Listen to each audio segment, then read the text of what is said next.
1995년 10월 중국 난징대학의 끔찍한 미제 살인사건. 중국 장쑤성 타이저우시 장앤구 션가오진. 겨울이면 들판은 메마른 흙먼지와 찬 바람에 쓸려 늘 황량했다. 논바닥은 얼어붙어 바퀴 자국조차 깊이 남았다. 작은 마을에는 늘 연기가 피어올랐고 집집마다 장작불 냄새가 배어 있었다. 1977년 3월 이곳의 한 농가에서 한 소녀가 태어났다. 그녀의 이름은 디아오 아이칭. 아이칭의 집은 넉넉하지 않았다. 농사로 먹고 살았고 계절에 따라 수입은 들쭉날쭉했다. 부모는 늘 손에 흙을 묻히며 살았다. 그녀 위에는 언니가 있었지만 언니는 일찍 학교를 그만두었다. 집안을 돕기 위해서는 누군가는 희생해야 했고 언니가 그 길을 택한 것이다. 그 대신 막내딸 아이칭은 계속 공부할 수 있었다. 가족의 희망은 그녀에게 걸려 있었다.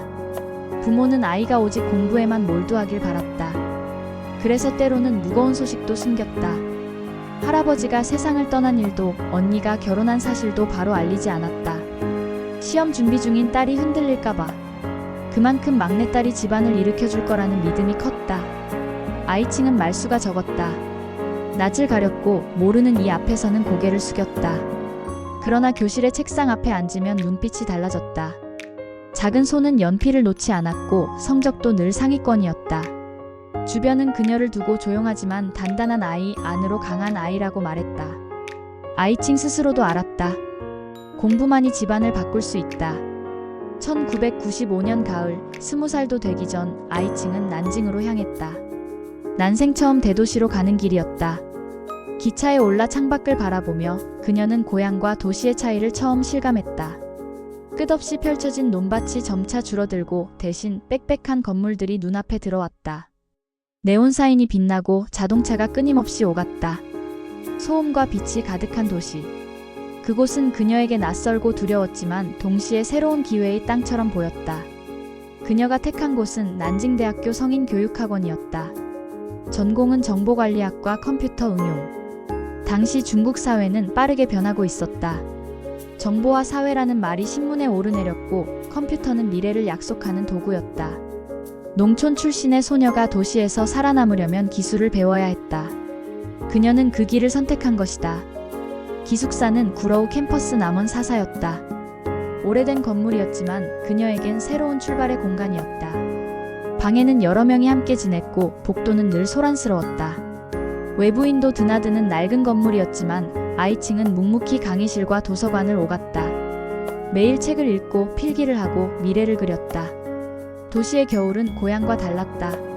시끄럽고 화려했지만 그녀는 흔들리지 않았다. 오직 공부와 꿈이 그녀의 하루를 채웠다. 그러던 1996년 1월 초, 작은 사건이 일어났다.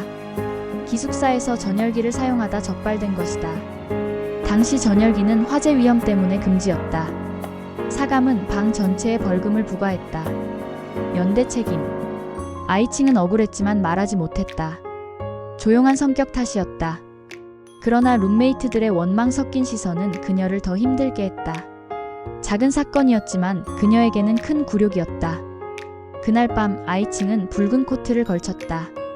겨울밤 복도의 어둠 속에서 불금은 선명했지만 이상하리만치 싸늘했다.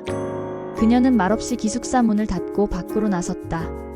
복도 끝, 계단을 내려가 차가운 바람 속으로 사라졌다. 그것이 그녀의 마지막 모습이었다. 그 후 9일 동안 아이칭의 행방은 감쪽같이 사라졌다. 정문 쪽으로 걸어가는 모습이 목격되었지만 그 후 어디로 향했는지는 아무도 알지 못했다. 기숙사 동료들은 처음엔 대수롭지 않게 여겼다. 그러나 시간이 흐르면서 불안이 커졌다.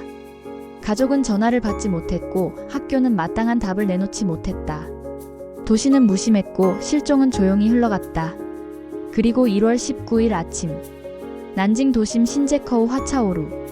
청소 노동자가 쓰레기 봉지를 발견했다. 겉보기엔 돼지고기 같았다. 그는 집으로 가져가 씻기 시작했다. 그러나 봉지 속에서 드러난 것은 사람의 손가락 3개였다. 곧 바로 신고한 경찰이 출동했다. 충격의 발견이 이어졌다. 난징대 정문 옆 쓰레기통, 운동장 구석, 대학병원 앞 도로변, 강의동 뒤편 담장, 그리고 도심의 쓰레기 더미 속. 검은 봉지마다 신체 조각이 들어있었다. 며칠 뒤에는 수이쭈어강 일대에서 머리와 의복이 발견됐다. 회수된 신체 조각은 약 2,000점 이상이었다. 한 사람의 몸이 지도 위에 점처럼 흩어져 있었다. 검시관들은 경악했다. 절단은 엉망이 아니었다. 일정하고 정밀했다.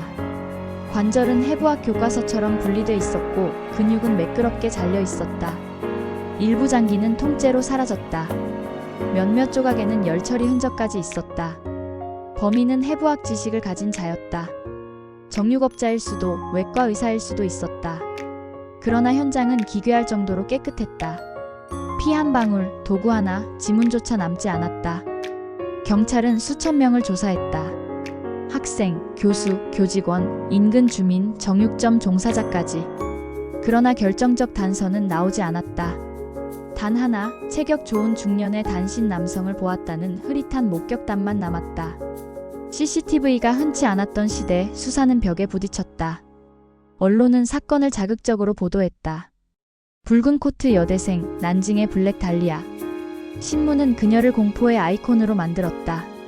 도시는 괴담으로 가득 찼다.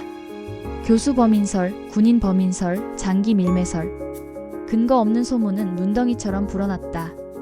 공포는 난징을 뒤덮었다. 시간은 흘러 2021년. 아이칭의 가족은 난징대학교를 상대로 소송을 제기했다. 약 162만 위안을 청구했다. 그러나 돈이 목적은 아니었다. 그들이 원한 것은 오직 진실이었다. 기숙사 관리의 대응, 실종 사실의 늦은 통보, 안전관리의 허점.